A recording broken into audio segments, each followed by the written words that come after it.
Hello automators, thanks for tuning in again. Meross has been producing smart home equipment for some time now, and they finally reached out to me and decided to send me one of these smart home garage openers or door openers here, and I'm really excited to get this opened up, set up, and show you how to get this working in your smart home. So let's get going.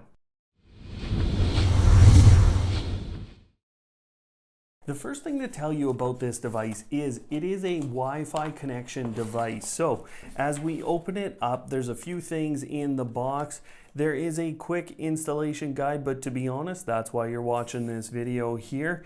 And then what we have is a power cable. Now, what you're going to notice with this device is that the power cable is just 2 prongs and that's it. So we're gonna deal with that in a bit, but just know that for right now. There's a bunch more in the box. Let's get through it. Now, right here is a shorting cable is what they call it. And this actually does become very important if your device doesn't show up on the compatibility list.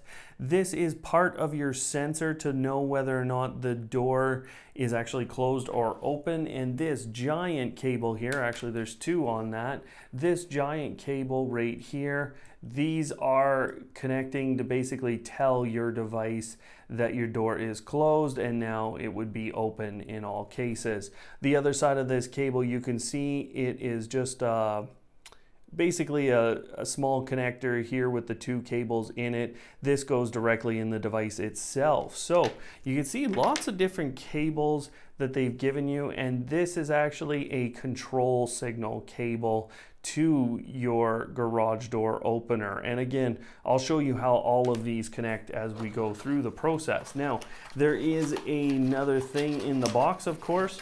It is the device itself, and there is some mounting hardware that I'll show you in a second, but here's the physical device itself, and there's the other side of that connector that we just saw in the cable. So there are 2 sides to this device, and what I'll tell you is this side, it says right on it, power cable, and this side, it says right on it, basically signal control cable. Some other things to tell you about this device, actually the input voltage is 90 to 250 volts. So that's quite the range, but it makes it international ready. It is also 50 or 60 hertz capable. So that means this device is ready for all kinds of markets. In terms of setting the device up, you're going to need a few things.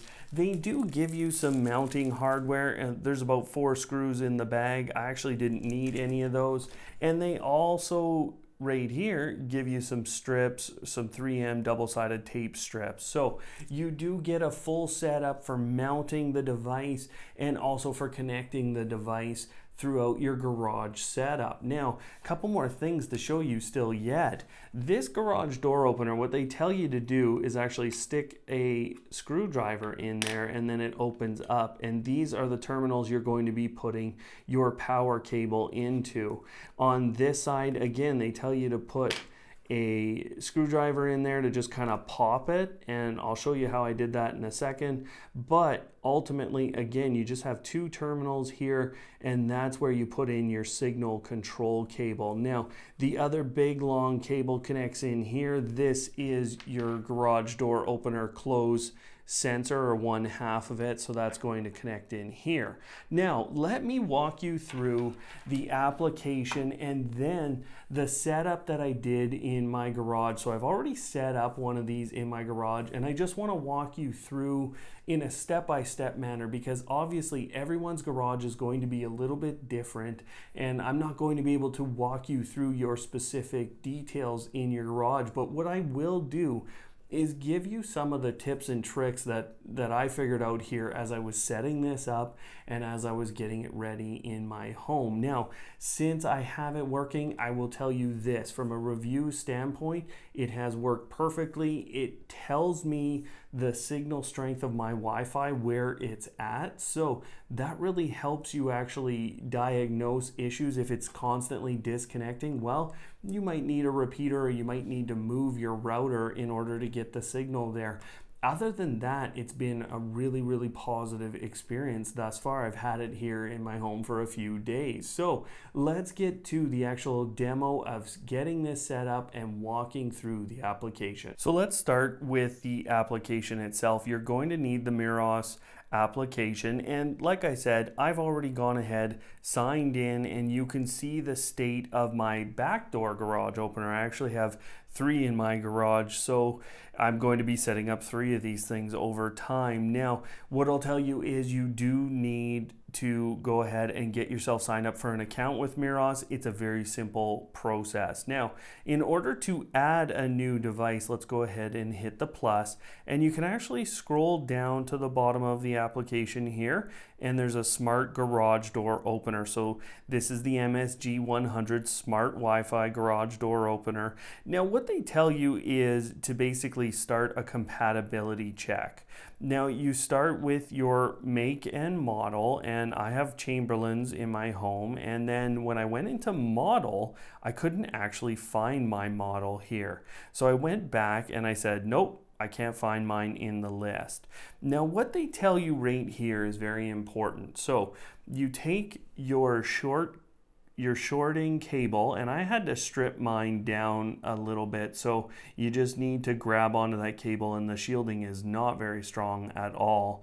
So just pull very gently and pull off another 1/2 inch to 1 inch of this shielding cable, and then you short for just a second. So basically pop it in, and if your garage door starts moving at that moment, then it is compatible and you can hit yes, compatible. If it doesn't start moving after a quick short, then you're going to need to get a different garage door opener or get a different smart home garage door opener. Now, what I'll tell you is with most, like mine, there are multiple places to go ahead and kind of put your cables into. There's multiple terminals there, so you may need to test a few or consult your manual just to make sure which one is going to work. Mine were the first 2, and that makes sense. It's basically the connection from the pad or the switch that I already have in my home. Now, moving on, what they tell you to do is connect the 2 wires. So I'm just going to move some of my equipment to the side here just so you guys can see what's going on. This is very simple. All you want to do is get a flathead screwdriver and just twist. You don't want to pierce these cables right here or you will actually ruin them, and it's the exact same process over on this side, and you have both of these out. Now, it's very simplistic in terms of getting your power cable connected here. What I'll tell you is it didn't matter. Now, I put mine in here with the blue on the right hand side or the closest side to me, but again, it hasn't mattered. So all you have to do is once they're pushed in, make sure they're pushed in all the way, and now just screw down until you get it tight. That is, you just keep twisting these little screws down. You don't need to over tighten because you'll actually just ruin your cable. But now you have your power cable all connected. That side of this is done. Now the other thing you have to do is, again, over here, this is your signal control cable. So I'll just show you over here.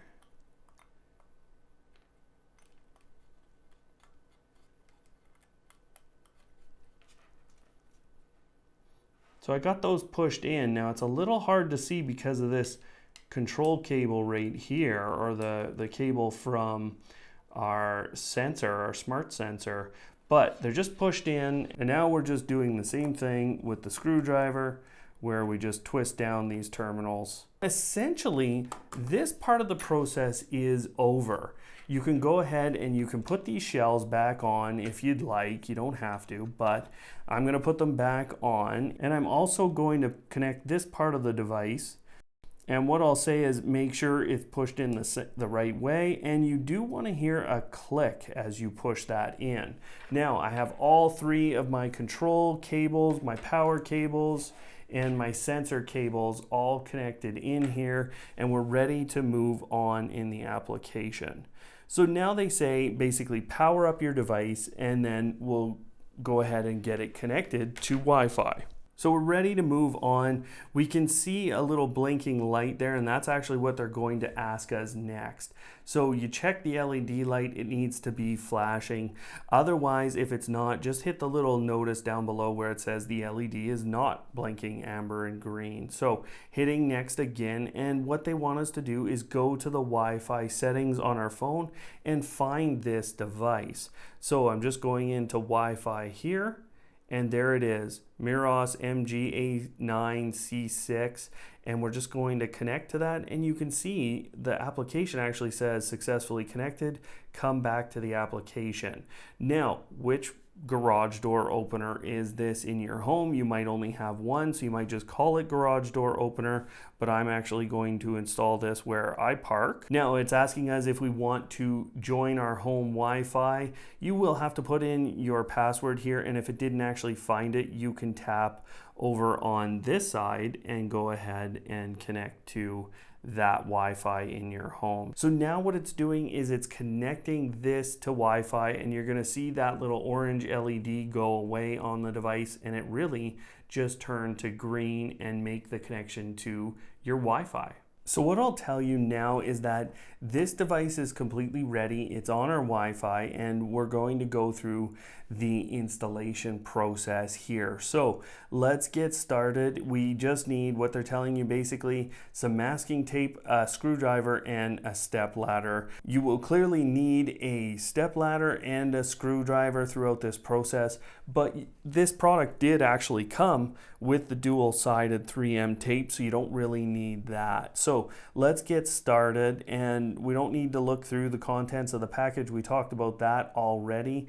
Now, as you're going through this whole setup process, what I'll tell you is you want to unplug your garage door opener. Don't leave it on, because you're going to be in some compromising situations, especially as you install this. So as you go here, make sure your garage door opener is actually unplugged. That's the safest thing to do.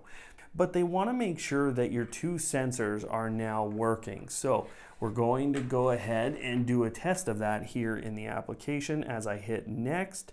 And what you want to see is as you get this closer, you're watching for this LED to change to that orange light quickly. So there it is, it's changing as I move them closer and further apart. Now, they do actually need to move relatively quickly, and you can see all the notifications going off as I do this on my phone.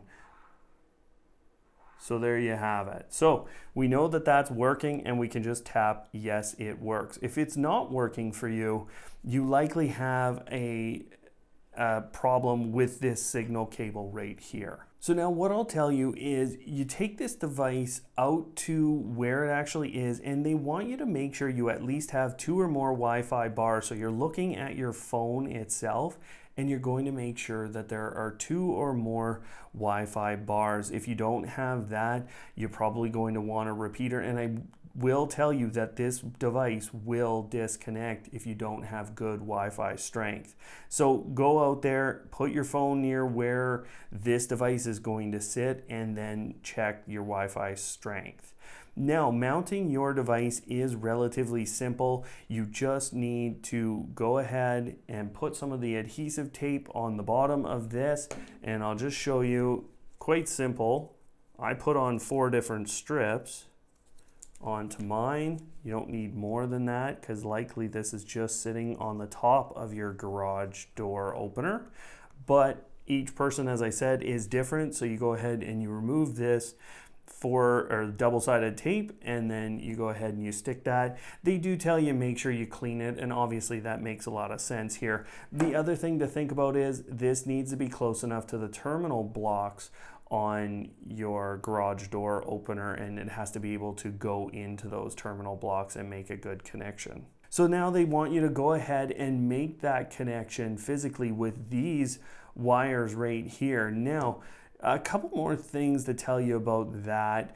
you likely already have some control cables going into there. What they tell you to do is actually twist your cables together. So what you'll need to do is either release your existing cable from the terminal blocks and then twist these together with the existing cables, or you'll need to release the terminal blocks, push them both in together, and have it all work together as one set of cables. Now, once you've done that, you're going to mount your sensors, and here's where some of the variability is going to come in. This cable is quite long, and on most standard applications, you're going to be able to go over to one of your rails in your garage, go behind it and walk all the way down towards the garage door, and then stick this towards the side. And that's actually how I've mounted it in my garage, because I didn't want to go on the roof the whole way or on the ceiling the whole way. But what I'd say is make sure that you have some hooks or just some 3M. Again, some of the 3M cable management hooks will work just fine. And I'll show some of those on screen that I'm using, and you just go ahead and make sure that that cable is secured basically to safe surfaces. One last thing for these, they do have to be within a 1/4 inch. I would say you're going to want them between a 1/4 inch and an inch. And the other thing you need to watch out for as your door is opening or as you're looking at the installation is that this one, as this one moves, because it's physically on the door, you don't want that to collide with this sensor. You will start to pull the whole thing apart, obviously. So those are some of the concerns that you might have. In terms of the application, it is very simple. You can see I've unplugged this one here, but as you tap on either of these icons, it will actually start the process. And there is actually a little click here. It'll go through the opening procedure. Now, the other thing that you can have a look at is you can change the device name, all the device settings here. One little tip and trick here for you, you can actually go ahead and create integration with Amazon's voice assistant or the Google Assistant. You can simply tap on here and go into that basically a walkthrough of that setup process, but essentially you're going to do that in the Google Home application, which I'll show in separate applications. In terms of the scenes and routines function here in the application, what I'll tell you is for the garage door openers, they basically don't work. So keep that in mind. The account settings, which you've already seen here from me, that allows you to look at the process for Amazon's voice assistant and Google Assistant integration. And you also have the overall settings up here, so you can go ahead and get some different languages, vibration, and on-off confirmations there for you. So that's really it. Hopefully this helps you guys get your garage door opener set up, and I will say I'm enjoying these devices already in my home, and I can't wait to get them connected with my Google Assistant and my Amazon voice assistant. So thanks for watching, everyone, and we'll see you next time.